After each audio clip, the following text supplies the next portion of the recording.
तर नमस्कार मित्रांनो, आज आपण चाललोय गाडी घ्यायला आणि गाडी बुक केली होती 2 दिवसाआधी. त्यासाठी दादूला आवाज द्यायला गेलो, पण दादू घरी नव्हता. तर हे पहिल्यांदा असा मिनी ब्लॉग मी ट्राय करतोय. कसा वाटतो ते मला कमेंटमध्ये कळवायला विसरू नका.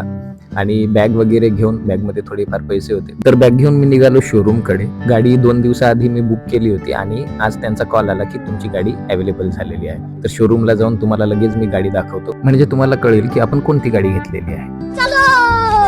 तर ही आहे आपली गाडी सिटी 110.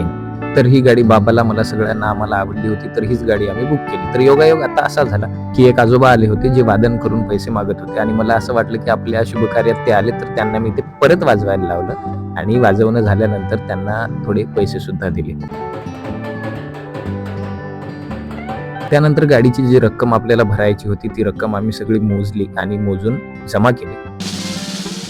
अशा प्रकारे आपल्या नवीन गाडीची खरेदी इथे झालेली आहे. त्यानंतर मी गाडी घेऊन निघालो घराकडे आणि मध्येच मला आठवलं की आपल्याला गाडीसाठी फुलांचा हार न्यायचा आहे. त्यामुळे मी या फुल भंडारवर आलो आणि इथून हार खरेदी केला आणि त्यानंतर लगेच घराकडे निघालो. घरी पोहोचल्यानंतर मी गाडी लावली मेन स्टँडवर. आई आणि बाबा गाडी पाहण्यासाठी बाहेर आले. त्याचबरोबर रोजी सुद्धा आली.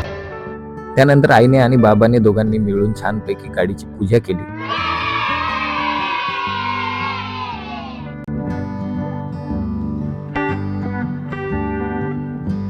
पूजेनंतर मी बाबाला बोललो की तुम्ही ट्रायल घेऊ शकता, कारण गाडी आपण तुमच्याच पैशाने आणलेली आहे. तर बाबाने ट्रायल घेतली, पण ती अंगणातच घेतली.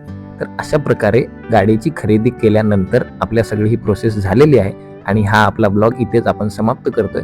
पण तुम्हाला हा ब्लॉग कसा वाटला हे मला तुम्ही कॉमेंटमध्ये कळवा, म्हणजे असे ब्लॉग्स आपल्याला परत बनवता येतील.